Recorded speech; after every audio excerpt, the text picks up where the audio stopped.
niki kula Nurlinda Alfianisa badhe wawan rembug kalian satunggaling tiyang ingkang sampun nguri-uri kabudayan Jawi ing tlatah Sukoharjo. Piyambakipun inggih menika Ibu Antini. Ibu Antini menika minangka sinden ing tlatah Sukoharjo. Dalemipun wonten tempuran RT sekawan RW Gangsal Bulaan Sukoharjo. Inggih kula lajengaken kemawon. Assalamualaikum Bu. Waalaikumsalam warahmatullahi wabarakatuh. Atas pundi pawartosipun Bu? Saya sehat, Alhamdulillah. Nggih, mekaten Bu, soal kula datang mriki menika badhe nyuwun wekdalipun Ibu Antini supados kersa kula suwuni pangertosan babagan budaya sinden Bu. Nggih. Pangertosan Nggih. budaya sinden, nggih alhamdulillah menika nggih sami remen. Nggih, masyarakat sami remen. Pipun napa ingkang kasebat sinden Bu? Sinden nika kangge nyacahaken menapa nggih kata-kata saking swantenipun gongso. Nggih, gongso menika lak wonten ingkang mungel. Nggih naminipun kendang, gonang, cacah, lajeng gong, demung, ngaten nika swantenipun lak wonten ingkang kerep, wonten ingkang arang, ngaten. Lah luwih cetha malih menawi menika mawi perkataan nggih sinden-sinden nika. Nah, mawi kata-kata ngaten. Lah iki kenging punapa Ibu saged remen kaliyan profesi sinden?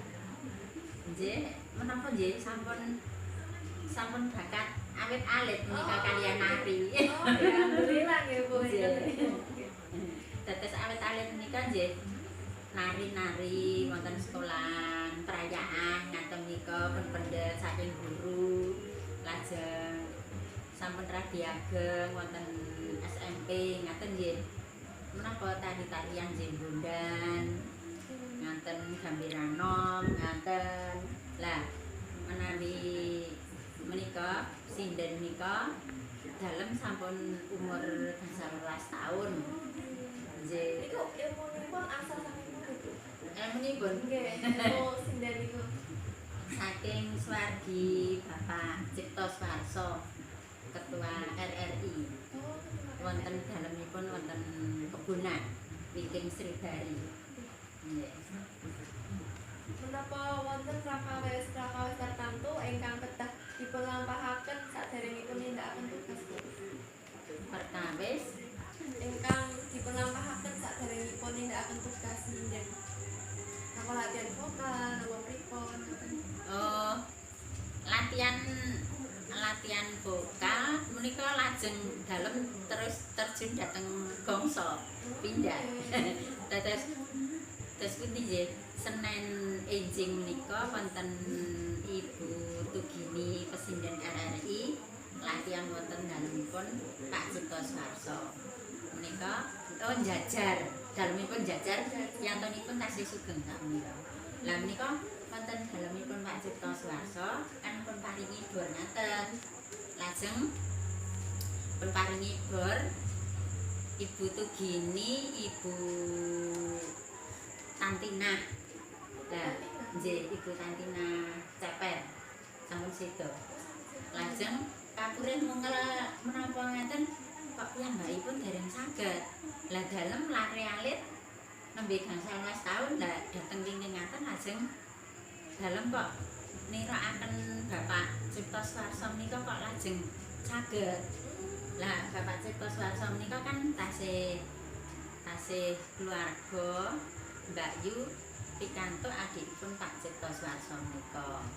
Lajeng dalem dhateng wingking ngaten mungel nirakaken Pak Cipto Suharso lah dalem saged. Lah terus pun timbali Pak Cip menika. Nah dalem terus melayu. Dalem Pak. Lajeng kowe mau ngomong apa? Menapa dalem namung nirakaken kala wau kok dalem ngaten. Lajeng pripun? Kok saged ngaten nggih.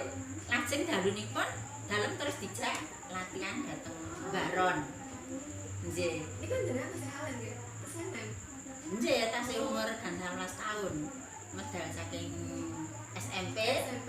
SMP kalih anu napa? Mboten ngantos lulus.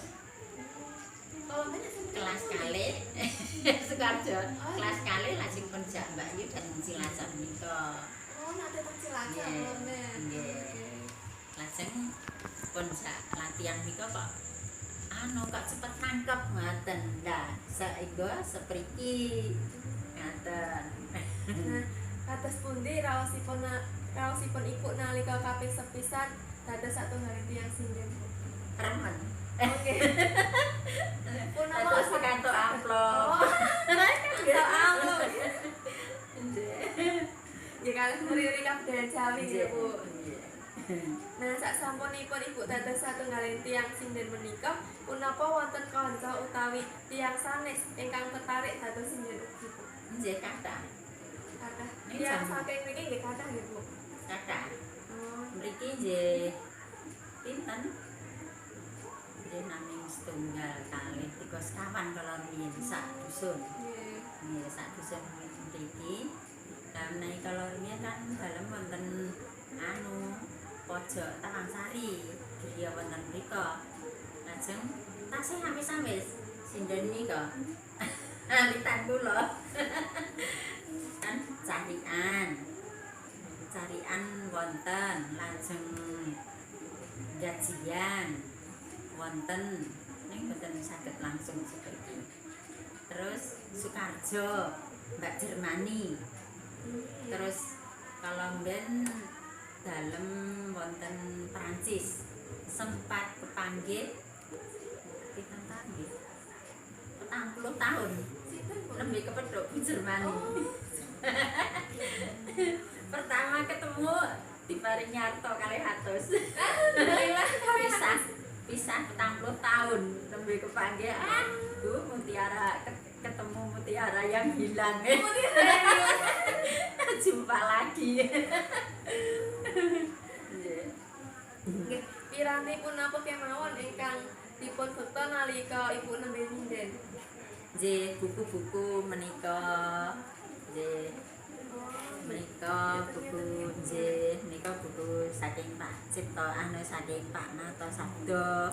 Menika jaman alitan kula nggih umur gangsal 11 tahun latihan wonten nggenipun Pak Cipto Pak Cipto Suwarso menika sempat menawi Bapak Nato rawuh menika nyanduk diparingi permen subus sementen-menten. Nyanduk kok Pak D tidak kalian si Bu Parni Gangguan sinden RRI ugi menika tasih menika betanipun Laras-laras nggih betanipun menawi nggih sinden menika ladrang wilujeng menika pertama mungel. Oke. Gamelan pertama mungel menika wilujeng ingkang kathah. Oh, Wilujeng rumiyin.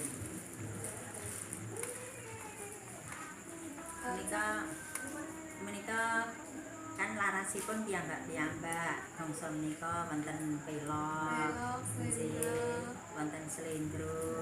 Pelok niku sik pripun, Bu? Pelok menika swantenipun inggil. Oh, inggih. Nggih. Malih menawi pelok barang menika radi miring-miring. Menawi Semarangan nggih miring-miring ngaten. Nah, slendro pripun? Slendro Nggih. Selindro menika swantenipun rendah. Oh, Nggih. Larasipun. tuladhanipun kembang menapa, Bu? Tuladanipun. Nggih, tuladhane sing nggih laras slendro niku. Laras slendro menika upami menapa upami Jeremien. Kami ladrang wilujeng to. Ciluro nem cirolu ciciluro cironem ciluro cici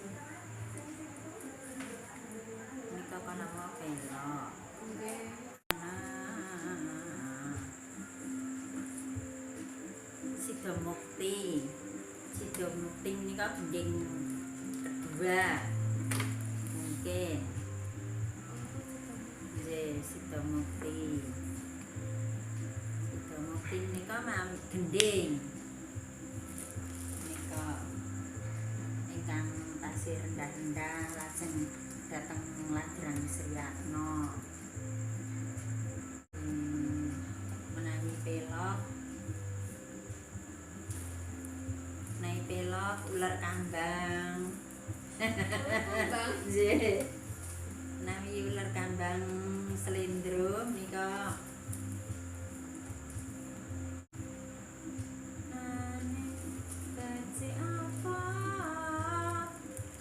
niku pelok.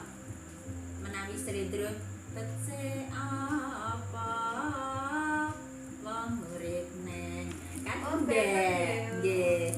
Menawi pelok becik apa nah, kan anu kan cilik Nggih. lah wonten malih anu ingkang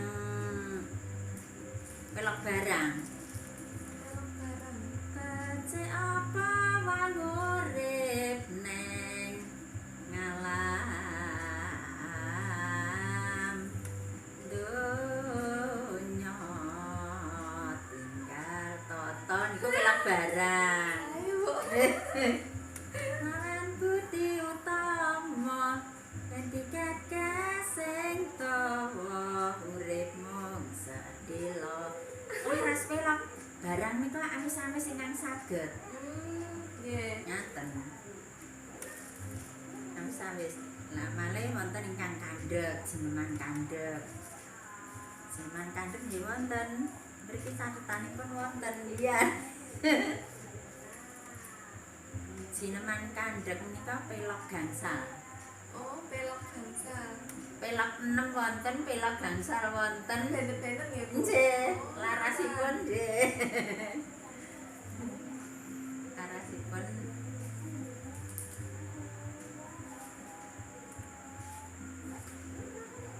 piyambak. Ular kambang. Nika jineman ular kambang.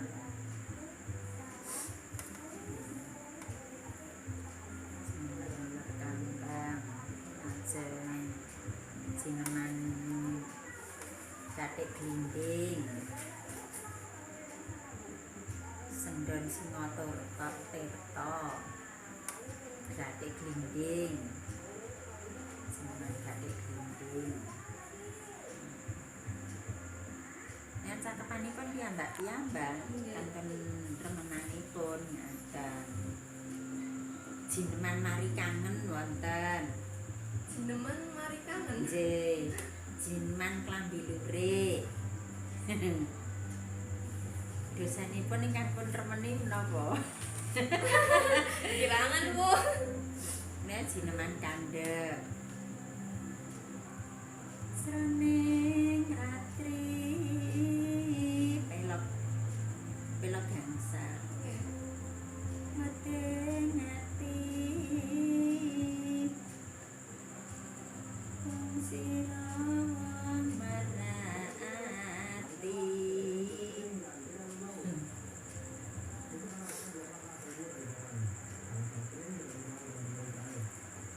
Niki kula nggih badhe tanglet kados pundi kawigatosanipun masyarakat mriki kaliyan sinden, Bu? Kawigatosipun menawi wekdal sakmenika nggih dos pundi nggih sampun asring mboten kawan kalian Samersari. Nek menawi kalomben pripun, Bu? Kalomben nggih sae. Oh, nggih. Dalem ngantos asring pikantuk amplop kalih 3 ngaten. Permintaan napa ngaten bahwa gini selamat ribut dadi mantan putih. Kula amplop 3. Oh, mate teng mriku. Nggih. Oh, nek jenengan niku tumute dalang-dalang napa pripun, Bu? Dalang-dalang Pak Sriono Jemiring terus Pak Tekno nate mriki Jarot. Oh, Pak Jarot. Nggih, Jarot. Iku nopo sakniki tesih